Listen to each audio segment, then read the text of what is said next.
Sir नमस्कार। Sir नमस्कार। क्या नाम है जी आपका? मेरा नाम शिव कुमार दास। शिव कुमार जी, कहाँ से आए आप? जी कहाँ से आए आप? हम नेपाल से आए हैं। नेपाल में कहाँ से? नेपाल सिराहा जिला है हमारा यहाँ है ना। सर आपसे जानना चाहेंगे कि संत रामपाल जी महाराज जी से नाम दीक्षा लेने। सर हम भक्ति साधना जो ही आर्य समाज करते थे, जो कि मेरा पूर्वज ब्रह्मा विष्णु महेश को मानते थे। घर में जो इष्ट देवता बना कर रखे थे, जो कि काली बंदी गोर। आपने कहा आर्य समाज को मानते थे, लेकिन आर्य समाज जी तो ब्रह्मा विष्णु महेश को नहीं मानते। सर जी ऐसे है, जो पूर्वज करके आए थे है ना, उसी तरह हमें करना पड़ता था। जो कि घर में जो कि इष्ट देवता माना जाता है, जो कि काली बंदी गोरैया, उसको मानते थे, राजदेवी को मानते थे, है ना। आप नेपाल में रहते हैं, संत रामपाल जी महाराज जी से कैसे जुड़ गए? सर संत रामपाल जी महाराज से हम ऐसे जुड़े, जो कि मेरा बच्चा का सबसे पहले मेरा बच्चा जो है ना, बच्चा को भूत प्रेत का बाधा था, जो कि उन्होंने एक बार स्कूल में अचेत हो चुके थे, जो कि मृत्यु को रखिए ना कि मृत्यु को प्राप्त हो चुके थे। फिर उनको जो है से हॉस्पिटल में ले जाने के बाद डॉक्टर ने जवाब दे दिए थे। डॉक्टर जवाब दे देने के बाद उन्होंने एक बार संत रामपाल जी महाराज को शिष्य एक मिला, उन्होंने बोला कि अरे इसको कुछ नहीं हुआ है, ये तो जिंदा हो जाएगा। फिर उनको बोला कैसे होगा, तो उन्होंने जो कि वो अपने रूम पर ज्ञान गंगा पुस्तक रखे थे, वो ज्ञान गंगा पुस्तक में जो परमात्मा परम सतगुरु संत रामपाल जी महाराज का जो फोटो है, उस फोटो के उनको सिर में के नीचे जो ऐसे रख दिया। अब बोला कि आप जो है ना उसका पिता है, उनको आप दंडवत प्रणाम करो, देखो ठीक होगा। मैंने दंडवत प्रणाम की, आप परमात्मा से अर्ज की कि हे बंदी छोड़, यदि ठीक हो जाएगा तो मैं अपने बच्चा को मैं आपको शरण में पहुंचा दूंगा और मैं भी चलाऊंगा। ऐसे मैं बोले ठीक 2 मिनट में मेरे बच्चा उठकर खड़ा हो गई। जो कि वहाँ पे 12 मास्टर थे, 12-13 मास्टर थे, और वहाँ का समाज बैठे हुए थे। देखा तो बोला अरे तो चमत्कार हुआ। उसके बाद उन्होंने बच्चों के दूसरे दिन के बाद जाकर के उनको नामदान दिलाए।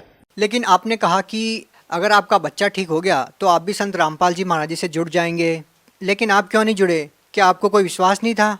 हाँ भगत जी, सर जी मुझे विश्वास इसलिए नहीं हो रहा था, जो कि इससे पहले जो कि कोई धामी गुनी आकर के ठीक कर देते थे, बोलते थे कि मैं ठीक कर दूंगा, मैं गारंटी लेता हूँ, ये करता हूँ वो करता हूँ, ऐसे बोल कर जाते थे। लेकिन 2 दिन 3 दिन के बाद वैसे ही होता था, इसीलिए मेरे को विश्वास नहीं हो रहा था। लेकिन चमत्कार तो हुआ था, इतना मेरे को विश्वास था कि ये चमत्कार तो हुआ, लेकिन ऐसा चमत्कार तो दूसरे धामी भी कर देते हैं, है ना। इसलिए मुझे कुछ डाउट था मन में, जो कि उनको मैं टाइम दिए थे कि 6 महीने तक मेरे बच्चा ठीक रह जाएगा तो मैं आ जाऊंगा। लेकिन 2 महीने के बाद मैंने देखा तो 1 दिन का समय है, जो कि मैं आश्रम गए। आश्रम जाने के बाद वहाँ पर 81 बंदी छोड़ सतगुरु रामपाल जी महाराज की दया से मेरा ये माइंड 81 जो है ब्रेन जो है सो मेरा नाच गए। वहाँ पर जाने के बाद जो है मैं वहीं पर नामदान ले लिए। एक ही बार मेरे बच्चा बोला कि पिताजी आप भी नामदान ले लीजिए, मुझे अकेले दिल नहीं लगता है।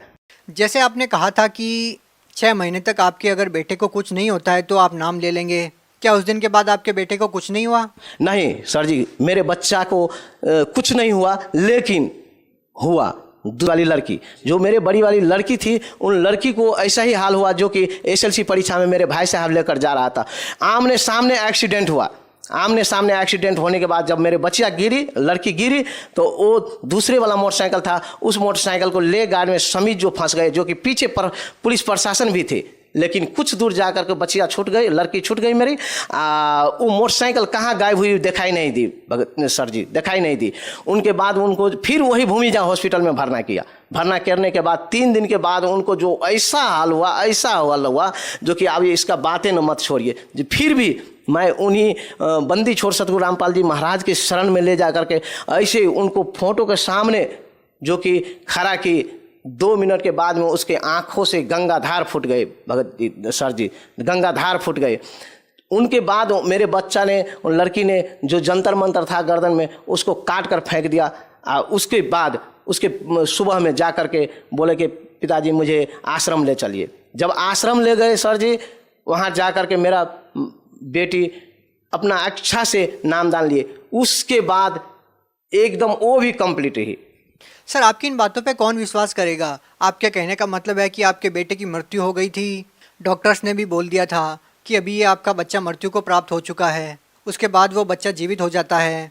तो इन बातों पे कौन विश्वास करेगा कि मुर्दे तक को जिंदा कर देते हैं संत रामपाल जी महाराज जी? सर जी, विश्वास करना वो अपना अंतरतः का दिल का बात है। विश्वास करे या न करे वो तो दूसरी बात होती है। लेकिन जो घटना मेरे साथ हुई है, जो कि वहाँ पर माउंट का प्रिंसिपल लगाए जो कि 12-13 मास्टर था, सारे वहाँ का जो कि समाज मेले लगे हुए थे, वो सभी ने चमत्कार देखा है। अब बोला जो कि ये चमत्कार तो वास्तव में कोई भगवान ही कर सकता है। सर, आज आप नेपाल से भारत में आए हैं, एक ऐसे संत के ऊपर आपकी इतनी दृढ़ आस्था है जो जेल में है अभी, क्या कहना चाहेंगे इस बारे में?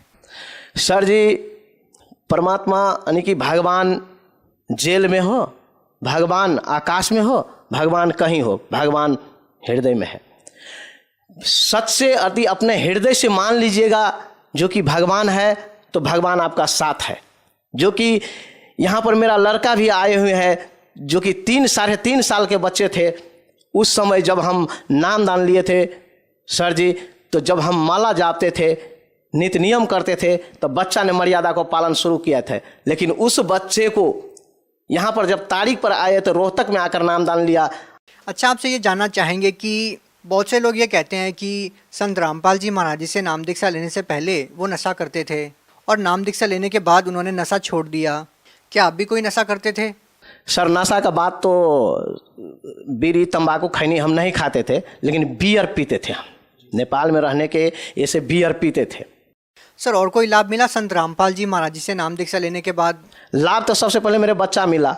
दूसरी बात जो है कि लाभ हमें ये मिला जो कि मेरा 100 वर्ष का पिताजी है ना, 100 वर्ष का पिताजी का जो कि शरीर अभी भी वैसा है जो कि जैसा होना चाहिए, जो कि अभी भी परमात्मा उनको शायद अब कितना आयु बढ़ा दिया है, अब वो तो परमात्मा ही जान। आपको क्या समस्या थी? उनको समस्या ये थी कि 100 वर्ष की थी, उसका आयु ख़त्म थे, लेकिन उन्होंने टहल बोल नहीं सकते थे। हमेशा ये घुटना दुखता रहता था, ये हर एक जोड़नी दुखता रहता था, हमेशा रोता रहता था, उठ बैठ नहीं सकते थे, पेशाब कर देते थे, जो कि बेडे पर टॉयलेट कर देते थे। लेकिन जिस दिन से परमात्मा बंदी छोड़ सतगुरु रामपाल जी महाराज की शरण में आए हैं, उनसे दीक्षा ली है, उस दिन से मालिक इतना शक्ति उनको दिए हैं जो कि वो घर में बात क्या करे, बिस्तर के बात क्या करे, वो बिना टॉयलेट और बाथरूम से नीचे की बात ही नहीं करते हैं, और सारा खेत पथार घूम कर आते हैं। भगत समाज को क्या संदेश देना चाहेंगे सर? भगत समाज को मैं यही संदेश देना चाहूँगा कि इस वक्त वास्तव में परमात्मा कबीर साहब बंदी छोड़ सतगुरु रामपाल जी महाराज की चोला में आए हुए हैं, जो कि यही अवसर है जो कि बंदी छोड़ सतगुरु रामपाल जी महाराज की शरण में आकर के जो है से नाम दीक्षा ले, और नाम दीक्षा लेकर अपना कल्याण करे। क्योंकि बार बार ये मनुष्य जन्म नहीं मिलता है, जो कि कहा गया है, जो कि मानुष जन्म दुर्लभ है, मिले न बारंबार, तरवर से पत्ता टूट गए, बहु न लागे डार।